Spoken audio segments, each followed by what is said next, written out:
Existing in the middle of the lush and prosperous Sundanese area, which is rich of various culture,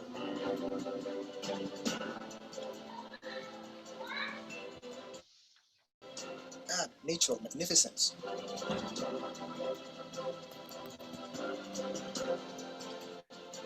Becoming milestone in educating the nation,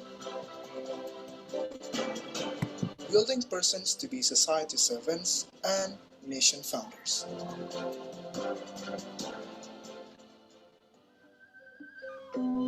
Universitas Pajajaran, or UNPAD, was born due to the initiation of West Java leaders and government support to establish a higher education institution with various disciplines. Launched by President Sukarno on September 11, 1957,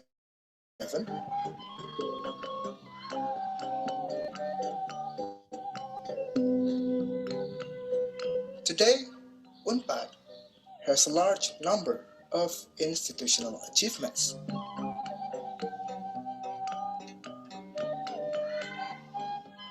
Such as status improvement as the incorporated higher education with A accreditation. This achievement is in line with the commitment of all policymakers in order to accomplish the vision and mission of UNPAD to be excellent university in conducting a world-class education that is able to support the nation's competitiveness through a quality learning process and innovative research.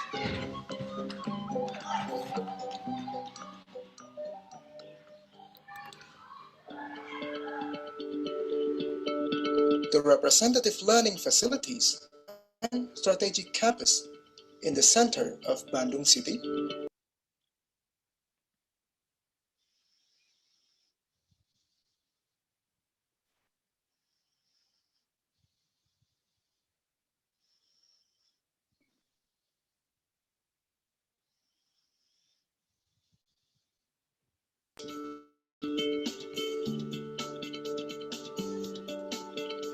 and community services.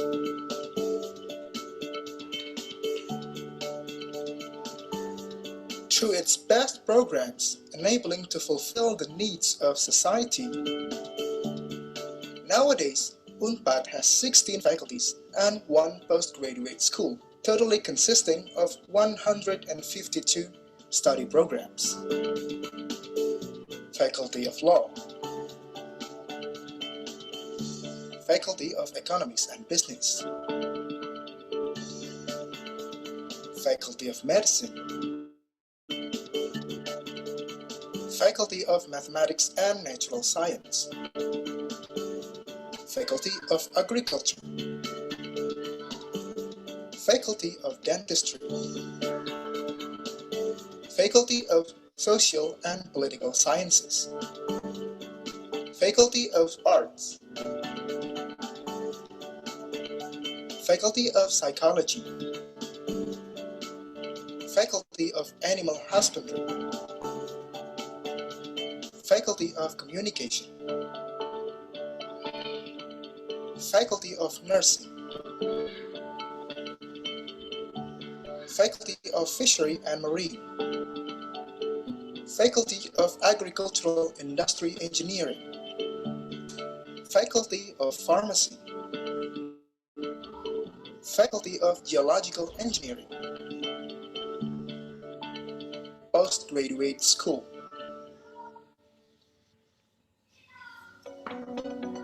Realizing the importance of learning process, curriculum and learning method are continuously developed in order to adjust the dynamics of stakeholders' needs.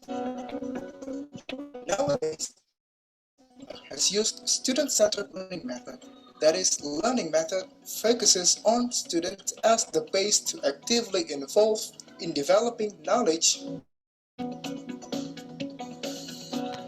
skills, attitude and behavior with competence-based curriculum.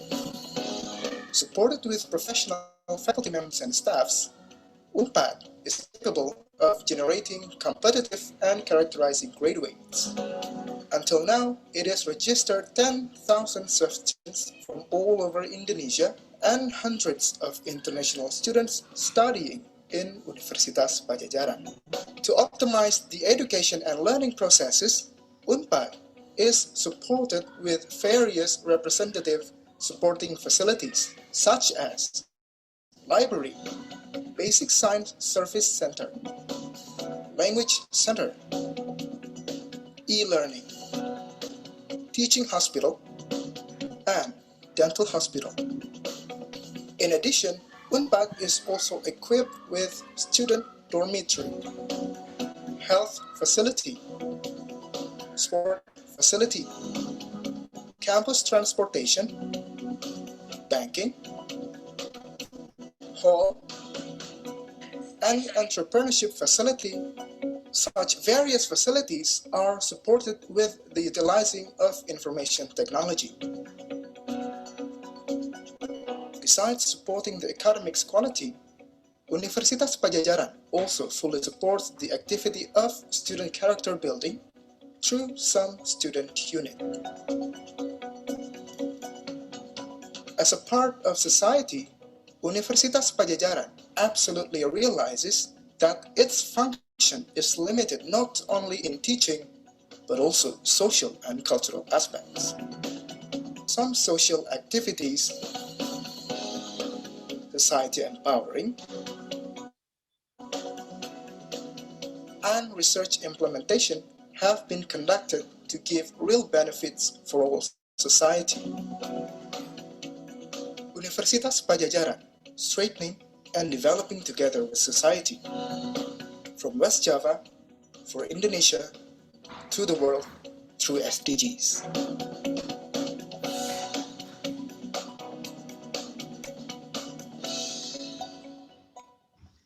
Greetings from Transcendence 2021, Massive Open Online Course in Cleft and Palate, held by the Faculty of Dentistry Universitas Pajajaran, in collaboration with Smile Train and Indonesian Cleft Center, has been going on for a few weeks.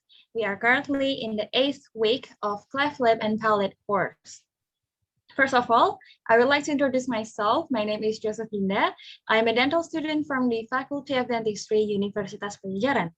And I'm so honored to be the master of ceremony of today's live discussion. I see that we came from different countries, so I think it is appropriate to say good morning, good afternoon, and good evening to everyone here. Welcome to a live discussion for topic 8.3, Epidemiology of Cleft Lip and Palate.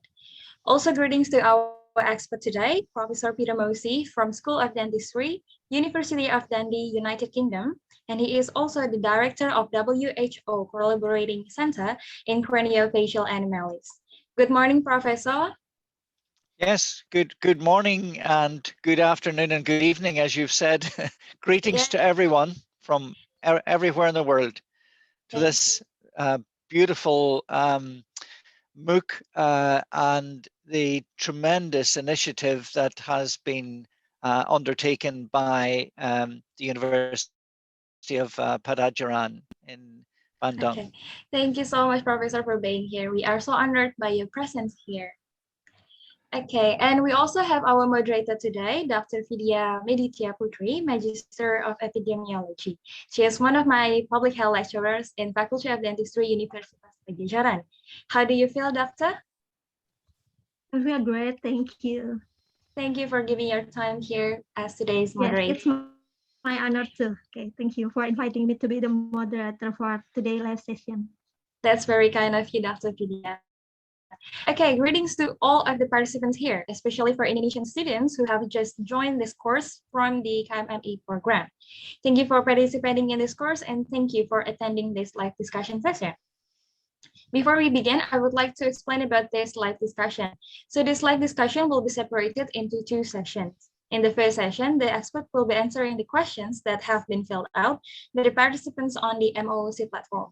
The questions will be presented on the screen. And the participants have already watched a lecture video about the related topics, which is epidemiology of Cleft and Palate. So they have seen your lecture, Professor. Even though I think not everyone can make it into this live discussion, but don't worry, I'm sure that all other 800 more participants that have registered for our course have watched your lecture video as well, and they will watch the recorded live session. Next, in the second session, the participants will have the opportunity to ask the questions directly to the speaker through the Zoom chat, and they will write down the questions, their name, and where they are coming from. Or the participants can also unmute their microphone and ask directly to the expert in the second session. Now, I would like to give spotlight to our moderator, Dr. Fidya, and Professor Peter Mossey as our speaker today. Dr. Fidya, you may start the first session and lead today's live discussion. Thank you so much. Now we are moving on to the first session. Okay, thank you, Josephinda, for your kind introduction for us. And good afternoon from Bandung to all participants of MOOC Transcendent 2021. For today's session, it's be my honor to be the moderator for our honorable speaker, Prof. Mossey. How are you now? Oh, yes, very well. Looking forward to it. Yes, it's maybe our second time to meet. Yeah. First in Bandung directly, and now virtual. I hope you will enjoy this today live session. It's also my honor to be inviting in this today. So we can start the first session. Maybe a committee can share the questions that has been filled out in the MOOC course. And I hope, Prof. Peter, you can ready to answer the questions. Okay.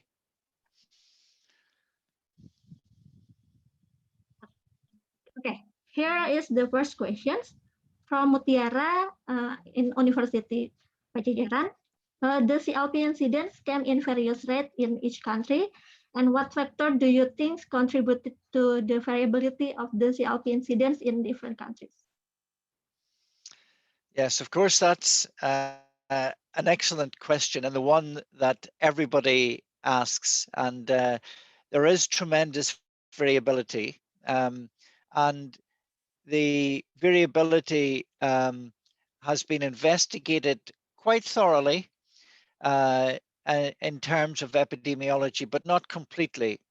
So we're still trying to ensure that we get the best possible birth defect surveillance established in countries throughout the world, but particularly improve the infrastructure in the developing world so that we have good, robust data on incidents.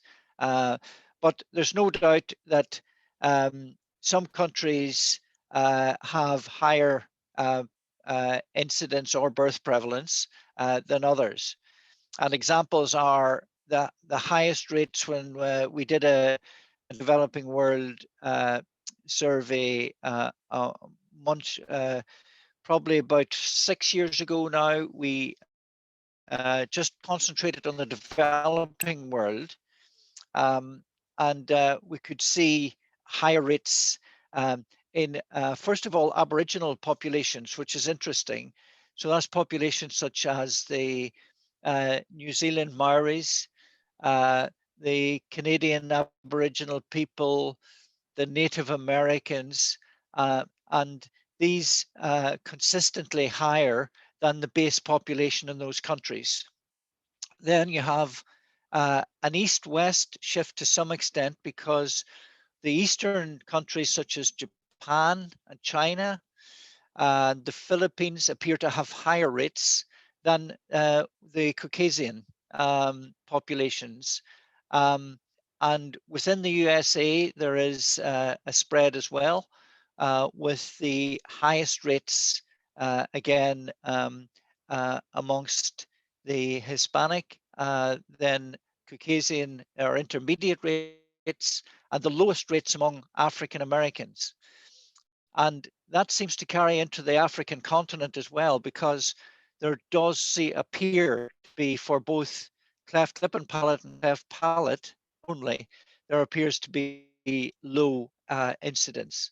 And then finally, I'll mention Europe, and the north to south gradient in Europe is very interesting. So for cleft lip and palate, some of the highest rates in the world appear in the Scandinavian countries. So that's in places like Norway, Sweden, Iceland, the Northern Netherlands, and Denmark. Whereas some of the lowest rates in the world appear in Mediterranean countries. So, and that's countries such as Italy has low rates, Greece has low rates. So we do see north-south gradients and east-west gradients. And of course, the question you've asked is what factors contribute to the variability? And the answer to that is it's complex, but there are both genetic and environmental factors operating. I'll give one good example in Europe. The highest rate of isolated cleft palate in the world by a long way is in Finland. And the Finland environment is very similar to the countries around it. So it's like the other Scandinavian countries and Russia, but the rate is much, much higher. It's double the rate of any other country in Europe. So that must be a gene pool effect. There must be some genetic predisposition within that population. And that's manifesting itself in very high rates of isolated cleft palate. So that's just an overall answer to that question. Okay, thank you, Prof. So regarding to the CLP incident, we can see the complex interaction from the genetic and environment. So maybe from your statement before, yes, it is a complex situation, the process, right, Prof? Yes, so we know much more about the genetics now than we used to. And first of all, I just want to make sure that everybody understands we're talking about non-syndromic clefts when we talk about this gene-environment interaction. If we're talking about syndromic clefts, which is about 15 to 20% of all clefts in most countries, then a single gene can explain the cleft, along with the other component parts of that syndrome. But when we're talking about non-syndromic, we're talking about multiple genes. So it's polygenic multifactorial disorder. The polygenic refers to the multiple genes that contribute in the form of liability or predisposition. And then environmental triggers, and we have very good evidence for a range of environmental triggers. The most common across the world is in either smoking or contamination. So environmental contamination, whether that be in the form of active smoke, or whether it be in the form of passive smoke, or whether it be in the form of occupational exposure, or in the form of pollution. All of these contribute. Now, it could be, you referred to the pathogenesis, and the pathogenesis could be hypoxia at a very critical stage. It explains the environmental contribution of smoke or contamination. There's much greater understanding now of the genetic contribution through population-based studies called genome-wide association studies. So the GWAS enables you the entire genome to be scanned. So all the chromosomes from chromosome 1 right through to chromosome 22, and they're all looked at and simultaneously, And any factor that is a genetic factor that is consistent across the majority of the population will then become a peak or a hotspot on the genome. And with cleft lip and palate, the GWAS studies that have been carried out all over the world reinforce the notion that there are gene pools. So the gene pool effect is coming through in our recent GWAS studies as well. Okay, thank you for your answer, Professor. And now maybe we can move to the next question, the second question. Okay, this is for the Pajajaran University, Tasia Indah. What is the syndromic cleft and what is the non-syndromic cleft? The syndromic and non-syndromic is a new thing maybe for the Tasia. And can you please tell us about how to differentiate between the two types of CLV? Yes, very good question as well. And it's very important to understand this and to appreciate the difference, because the etiology is completely different. So the first thing is that when a child is born with a cleft, very often that is not known. We don't know whether it's a syndromic cleft or a non-syndromic cleft. What differentiates the syndromic from the non-syndromic is whether there's a characteristic pattern of other abnormalities that accompany the cleft. So the cleft might be the primary diagnosis, especially if it's a cleft lip, because a cleft lip is apparent at birth. In fact, it can even be diagnosed before birth through ultrasound scanning. So it can be a prenatal diagnosis through prenatal ultrasound, which is now a routine examination in many countries around the world. But until the child is born, it may not be possible to do a thorough examination. But when the cleft of the lip is accompanied by no other abnormalities and no other tests become are abnormal, then it's very often described as an isolated or non-syndromic cleft. Isolated means it's the only anomaly. There's no other anomalies or conditions as part of it. However, sometimes on closer examination, you find other abnormalities, and these other abnormalities can be characteristic of clefts. So I'll give you a good example is van der Voort syndrome. It's a syndrome because, as well as the cleft, there are also lip pits in the vast majority in the lower lip. And these lip pits are glands, salivary glands that are in the lower lip. And immediately you see those punctures in the lower lip. It can be unilateral or bilateral. And they then indicate that it's not an isolated cleft, that the cleft is accompanied by other abnormalities. And in the example I've chosen in van der Voort, the condition is autosomal dominant transmission. Now, that immediately changes the perspective when you give counseling to a mother or a family, because there's a 50% chance of recurrence. So it's extremely important that the syndromic cleft is differentiated, is identified, differentiated, and the appropriate counseling is given to the parents. Another good example of a cleft with accompanying defects is Stickler's syndrome. Now, Stickler syndrome, again, is autosomal dominant. And that means that the diagnosis is extremely important because of the higher recurrence rate.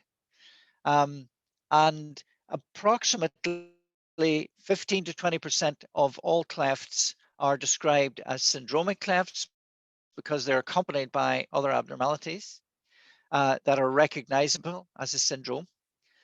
The non-syndromic clefts, therefore, are about 70%, 75 or 80%. And then there's another group that are described as multiple malformed infants.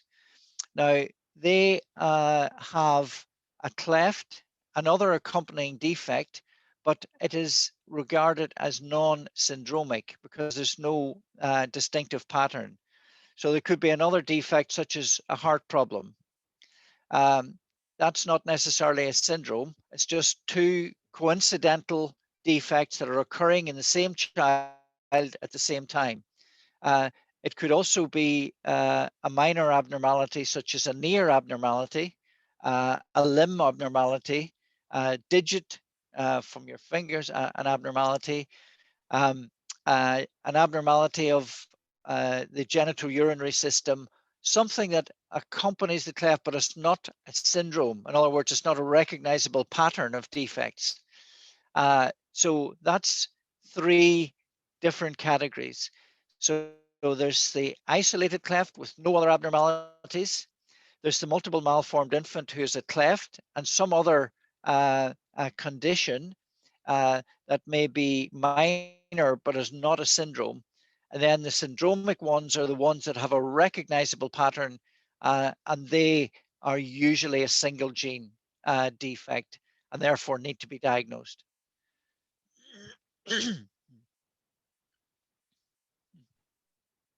Okay, so maybe we have Tasia here present in this Zoom. So Tasia, so is it clear for you for the answer? Okay, I hope it is clear because well, maybe just I'll add one other in case it doesn't come up later. Okay. Remember as well, Thasia, that there's two different types of cleft as well. There's cleft of the lip, with or without cleft palate, and there's cleft of the palate. And those are ought to be differentiated as well. So we need to differentiate between cleft lip and palate and isolated cleft palate. But both of those can be either syndromic or non-syndromic. So just bear that in mind as well, because the rates and the gender balance are different between isolated cleft palate and cleft lip with or without cleft palate. But we'll probably be asked about that later because we've got, even within those groups that I've mentioned, there's multiple phenotypes, I call them subphenotypes. For example, if you've got a cleft lip and palate, it could be unilateral, it could be bilateral. If it's unilateral, it could be right or left. There's also a difference in the completeness. It could be a complete cleft of the lip, or it could be an incomplete cleft of the lip. But I described that in detail in my lecture on how important it is to look at the phenotype very carefully, define the phenotype, and make sure that when you come to categorizing for doing analyses, for example, on genetics, that you have homogeneous subsets of clefts, so homogeneous subphenotypes. But I'm sure that will come up later because I spent quite a bit of time in that during my lecture. Okay, thank you, Prof. So maybe Tasia is clear, and you can see also the video of Prof. Peter to see more insights on type of syndromic and non-syndromic and also so on. Okay, maybe we can move forward to the third questions.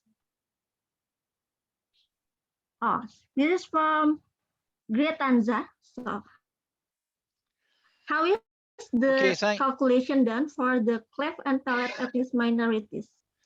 Thank you, Gretanza. That is a good question. In ethnic minorities, one of the questions in every questionnaire is usually to try to establish what the ethnic minority is, because as we said in the answer to the first question, the prevalence, birth prevalence or incidence rates differ. Therefore, that is a key question. So in every questionnaire, and I said that at some stage I might show you a birth defect surveillance app. One of the questions is always about ethnicity. Now, the difference between ethnicities has to be differentiated, but the definition is sometimes difficult. So there's broad definitions, such as Asian and Caucasian and Hispanic. Those are broad. Even within those, it's important actually again to drill down into sub-ethnicities as well. And therefore, for example, within Europe, you might call everybody Caucasian, but I mentioned the difference between the Scandinavian and the Southern European, the Mediterranean. So while the broad categories of ethnicity are important, and for you, Indonesian is different from Philippine, and within India, for example, I know there are numerous different ethnicities there. For example, Southern India differs from Northern India. And even within those, there's broad categorical differences. So the more information we have on ethnic minorities, the better. I also mentioned in answer to the first question that there are marginalized minority groups that you might be referring to. And I mentioned the Aboriginal Maori, there's Aboriginal Australians and there's Aboriginal New Zealanders. Same in Canada. In Canada, there are the native people, the native Aboriginal Canadians, and then there's the American Indians. Those are ethnic minorities within a group, and they need to be differentiated carefully when you're carrying out birth defect surveillance and cleft lip and palate surveillance. And then when you do analysis, you can find out if there are greater risk or greater predisposition among ethnic groups. And then you want to find out why. Is it because of their genetic predisposition, or is it because of some environmental lifestyle factor or habit or environmental condition? And I'll give you another example. We did a nice survey, again, it's over a decade ago in Nigeria. And the Nigerian people might appear like a homogeneous group. And we treated the ethnicity according to all the other questionnaires we did. We split them into different groups. But there was one factor that stood out, and that was that the birth prevalence around Lagos was much higher, it seemed, than the birth prevalence elsewhere. And when we looked at the Lagos data, it also seemed within that there was a concentration of high prevalence near the petrochemical industry. Lagos is a very industrial city. So there was a lot of cleft lip and palate in again, a contaminated environment with parents working in the petrochemical industry. So again, that might give a clue when you're looking at etiology. So it could be a genetic predisposition, but also an environmental factor, which is contributing. So when you look at ethnic minorities, you look at the genetic aspect, but also look at the lifestyle and environmental aspect. I don't know if that's answered the question. Yes, I hope it can be answered to a great answer. Okay. And the other thing about the calculation is we normally express it, we express this in the numbers per 1,000 births. So you look at the denominator, which is the number of births. Then you look at the numerator, which is the number of clefts. And you express it as, for example, 1 per 1,000 or 1.5 per 1,000. Or in Kuala Lumpur, for example, the biggest study that I've seen is 1.59 per 1,000.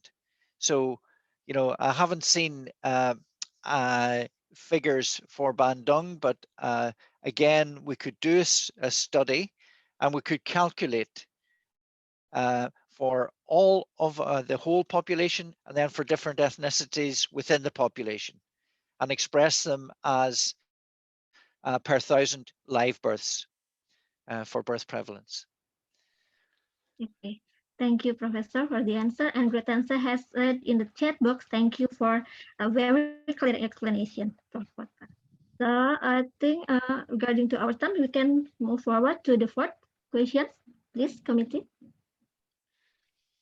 So this is from Farsha. How long does it take to determine the epidemiology or maybe the indicator of prevalence of CLV from around the world in a year? Is there any report about prevalence? Maybe the recent information about the prevalence data? That Yes, maybe, well, yes. I suppose this raises the question about well, what I mentioned is the data difficulties and the infrastructure for collecting information. One of the slides I showed was what I described as the difficulty with birth defect surveillance, and I called it the scandal of invisibility. If you cannot collect accurate and robust data, then there's still doubt about what the actual prevalence, birth prevalence is. And I've been working with the World Health Organization in a project called the Global Burden of Disease. And despite the fact that this has been going on for a decade, there are still some parts of the world where the rates are uncertain. The best way to establish the accurate figures and keep them up to date is to have registries, birth defect registries. And those registries take quite a bit of time, effort, and money to establish. Now, every country in the world, when I ask about cleft lip and palate, is keen to know what the prevalence of cleft lip and palate is in their particular country or even in regions within their country, but they don't have birth defect surveillance systems. So this is what I and a lot of colleagues are trying to resolve. It's been a lifelong interest of mine since I did my own PhD. And if we can establish consensus, that's really important on what to collect and how to collect it, and then interest your government or the health ministry in the importance of it. So that's what we've managed to do in some countries. But the sad thing is that countries have many competing health priorities. And sometimes birth defect surveillance is not amongst their priorities. So we'll have to work to establish the importance of this to make sure that the information that we can work on to counteract the problems with cleft lip and palate start off with a baseline where we know, for example, in the year 2000, what the birth prevalence was in a particular region. And then as we establish the causes and we decide that lifestyle factors contribute, that nutritional factors contribute, that other medications and illnesses contribute, and we make interventions. For example, get rid of maternal smoking or the contaminated environment. It may be the domestic heating, it may be domestic cooking that contributes to that environment. And I've seen that in India. And it may also be things in some populations such as alcohol.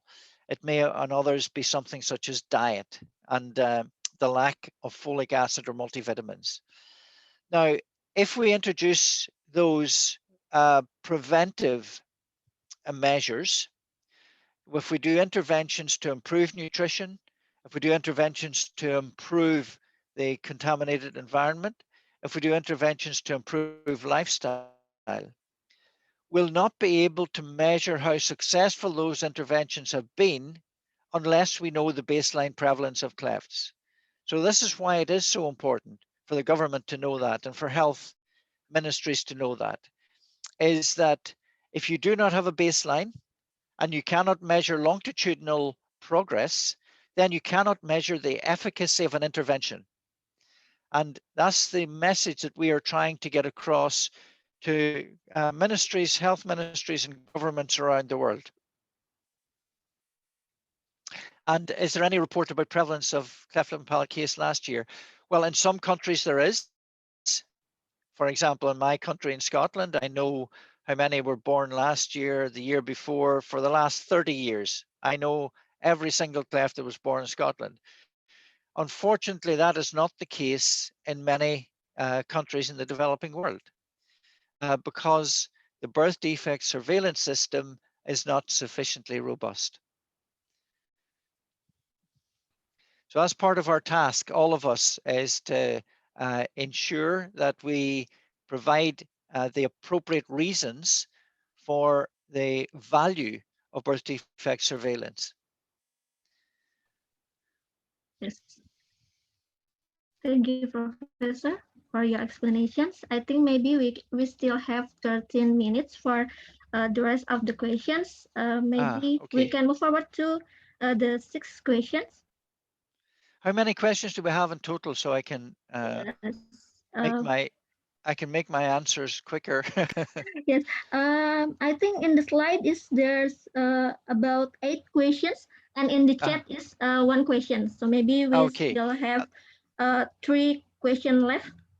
Okay, that's good. Okay, That's including good. this one. Yes. How often do we need to update existing research on the prevalence of orofacial clefts? Maybe evidence-based dentistry, maybe about that. From Faras Reza. Okay, Faras, that's another very good question. And basically, what we're trying to do is come up with strategies for prevention. So the research on the prevalence, as I've stated in my answer to the previous question, is extremely important to establish baseline. And then we try to introduce preventive measures on the factors that we know are risk factors for that population. So there's no one size fits all. There's no one answer to every population in the world. It has to be done on a population by population basis. So you'll find that the genetic pool in Indonesia, for example, is different from that in Europe. And even the GWAS studies have revealed that as well. And I showed that in one of my slides, how the hotspots for cleft lip and palate in Europe contain that big spike for 8q24. And that seems to be only applicable to Caucasians. The hotspot for Asia has different aspects or different areas of genetic predisposition, different areas of the genome. So first of all, we need to continue that research and update it in every single population. So the populations are responsible, the population-based research is responsible for the updates. And that's why journals all over the world are very interested to publish that. So if you do a study and you look at risk factors and you collect all the information, collect it robustly, and that will be published. And then that's in print forever, for eternity. And then you can continue to update on a regular basis as you introduce prevention. So when you say how often do we need to update existing research, as often as possible, as often as is practical within your own environment, within your own community, within your own research community. And hopefully we'll be able from this to build up networks where we can help each other and speed up the process of updating existing research.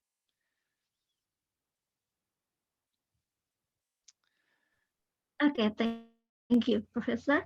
And now We can move to the 7 questions, please.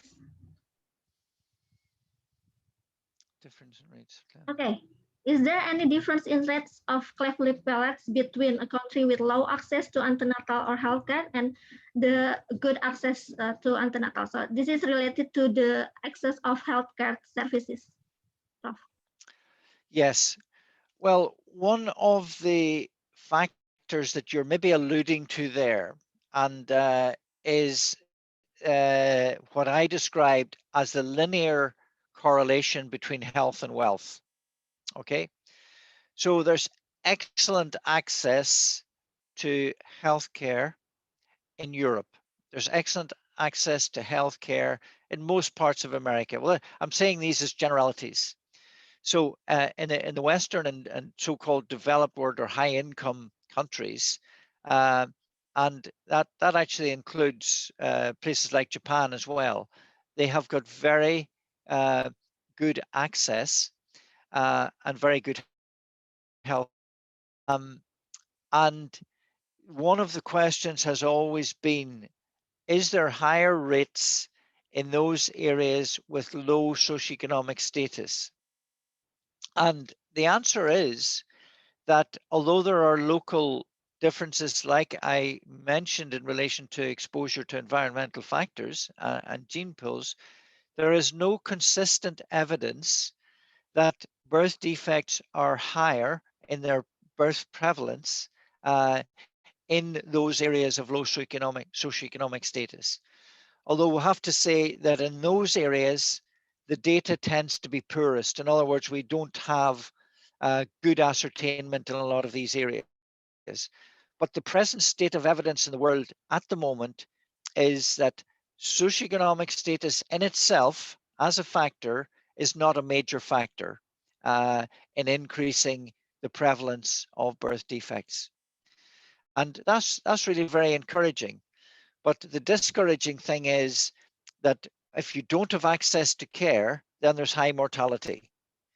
So those countries that have birth defects, including cleft lip and palate, that do not get access to care, there's a high mortality rate.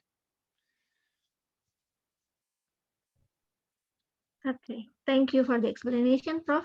I think for the first live sessions, we have finished with the first live session. So maybe we can move to the second live sessions. I think there is, maybe I would like to invite, if there's any of you from all the participants that present here in Zoom, if you have any question, please raise your hand, open your mic, and please give the questions to Prof. Peter. If there's any. Thank you so much, Dr. Fidya. I have one question actually, Professor. So from your lecture, after the MFT hypothesis slide, there is a slide and it contains a chart, a bar chart. Okay, it's about the multifactorial threshold model. Yeah, about twins, the monozygotic twins, yes, yes, siblings. I do. So I still don't understand what the graph is trying to say. Does it mean that a person with monozygotic twins will have a cleft lip palate and his twin will also have it, while the dizygotic twins will have a lower probability that if one of them has cleft and then the other one won't have cleft? Or can you explain more about the connection between CLP and twins and siblings? Yes, that slide was to demonstrate the importance of genetics, even though it's a polygenic multifactorial disorder with both genetics and environmental factors. But I introduced that slide to say we need to know about heritability. And here is the evidence on the genetics of the heritability of cleft lip and palate. Now, if I explain to you what the bar charts on that slide were, the very first one was the population prevalence, which for cleft lip and palate overall is about 1 in 700 live births. Okay, so at a population level, that's fairly low. Okay, Now, among siblings, that is a pedigree or a family where a cleft has been born. So the next set of bar charts was for cleft palate and cleft lip and palate among siblings and the immediate family. And it shows that that's higher than the population level, okay? So the population level is about 1 in 700. The sibling level can be about as frequent as 1 in 50 or 1 in 35. So that shows that the gene pool within that family pedigree is contributing to clefts. And then the twin studies were very informative to emphasize the importance of environmental factors. And here's why. Monozygotic twins have identical genetic makeup. Dizygotic twins are like fraternal twins, okay? They do not have exactly the same genes. They share the same environment during gestation, but they do not have identical genes. They only share 50% of their genome. You understand? And it showed that the cleft palate heritability in monozygotic twins was much higher. So the twin concordance. That means concordance means if one twin has a condition, the other twin has exactly the same condition. That's called concordance. So you saw that within the monozygotic twin pairs, there was about a 55 to 60% heritability, depending on whether it's cleft palate or cleft lip and palate. Okay. Whereas with the dizygotic twins, 20%. Okay. So that shows that the more sharing of genetic information between twins, then the higher the likelihood of the same condition appearing. So that was specifically to describe heritability of cleft of the lip with or without cleft palate, or cleft of the palate. And you can follow that in the two bars on the bar chart. So do you understand now?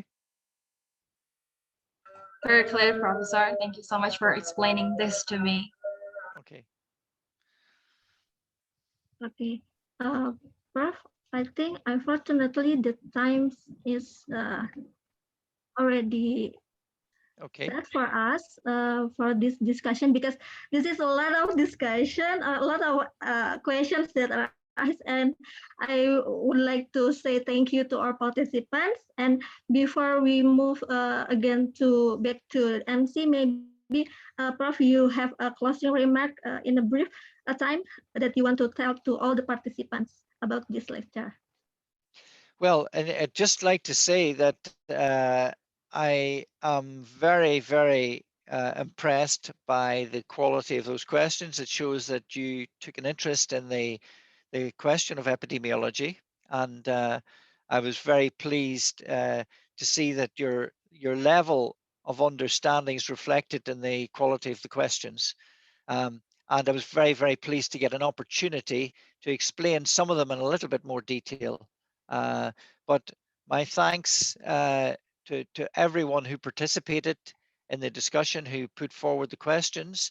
And I'm sure that has helped not only you, but hopefully all of your colleagues who are on this by bringing out some really important concepts and issues. So thanks for that. Okay, thank you, Prof. But before we go back to the MC, I have a message from the committee. There is one last question, then maybe this is interesting for us. It's about the baseline data that we have a difficulty to gain it, but maybe you have a solution, or about the registry that you have said before for the previous questions, and maybe you comment about that. Oh, this was something which I said I could possibly try to share an app, and I'll just do that so that you can see the practicalities of yeah. Let me try. Oh, hang on. Can I just stop again, because I want to switch on the I want to switch on the sound, share sound. Okay, here we go. I would like to take more photo. There is a different options, but if we say no, we go directly to the rest of the phones. Can you hear? The search of the province. Yes, we can hear. We drop menu here, so we can say, okay, this is in Gauteng, in South Africa. In particular of the mother, we can start with the name and the surnames. Education of the mother. This is a mother information. Is there any occupations? Age. Can write down previous pregnancy. If we say no, we will go directly to the next step. If we have any problems during the pregnancy, we can identify. We say yes, she had a folic acid and vitamins. She didn't have any other vitamins. First trimester, where they was living, we can always indicate the area. We go to the baby details now. We say, okay, she was a male. And the date of birth, it's easier to indicate here just by the touch. Population group, who was born more than 37 weeks, and the place of birth, we can indicate which hospital, we say in urban, referred from other hospital. With this one, we can also give a kind of tentative diagnosis to see what deformity we have. If it is not showing here, we can just say next. And the cleft facial, okay, that's maybe we can say he have a cleft only palate, so that has been recorded in the register. If there is any other defects, we can indicate. If we have hand defects, can say that, and the diagnosis was done by the doctor. Do we need any request? It's always good to do cardiography. Counseling given, yes, we did counseling, and it was done by the genetic counselor.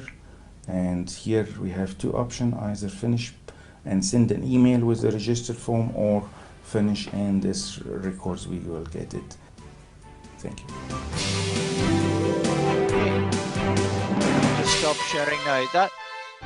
That is a little bit of practical information on how everybody throughout the world can collect a similar data set, and therefore you can do inter-center comparisons, inter-country comparisons.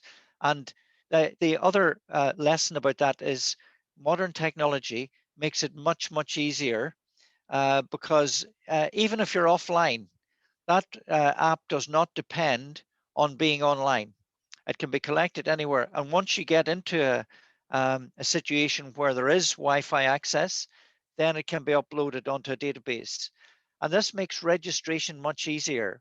So again, if the time-intensive and labor-intensive birth defect surveillance in the past has been a deterrent, with modern technology and the almost universal use of smartphones, or there is opportunities now, even in the most under low resource settings, to be able to collect robust information. And that makes it a lot easier when you're negotiating with your health ministry to say, well, yes, we do have systems, we have them set up, we can establish this without any massive expense or labor cost. Okay, thank you, Prof. It's very, very interesting application, and I hope in Indonesia also will be coming soon. So because the registry and the baseline data is important to maybe make planning, evaluations, and also for the treatment also. So thank you, Prof. Peter Mossey, for your very, very interesting insight for the epidemiology of cleft lip and palate. And unfortunately for all participants, we finally come to end of this discussion. So thank you again, Prof. Peter Mossey. And from behalf of me as a moderator, I also say thank you to all participants and all committee to inviting me, and I hope we can meet again in the other opportunities. So I will go back to MC. Thank you. Thank you so much, Dr. Fidya. Thank you so much, Professor Peter Mossey, for answering the questions and also explaining about this new thing, the application. But before we end this live discussion, I would like to take a picture of us. So I will take a screenshot of us, and the committee member can help me to take a screenshot for the participant today. So to the participant who haven't opened their camera yet, please open your camera because we're about to take a picture.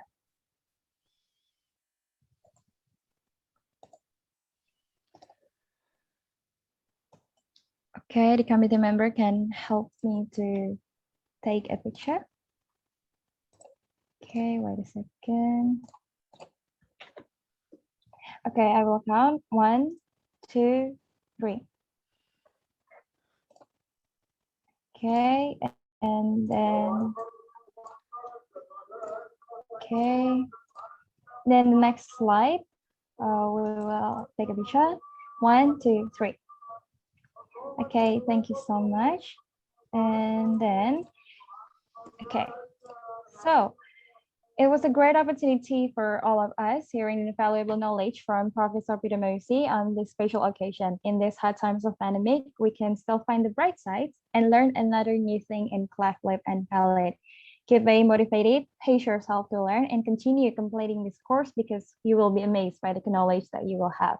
My name is Josephina. On behalf of the Faculty of Dentistry Universitas Pajajaran and the entire committee, would like to thank Professor Fidya Mossey as today's speaker, Dr. Fidya as moderator, and to all participants who have joined this live discussion. Thank you so much and goodbye. See you on the next live discussion.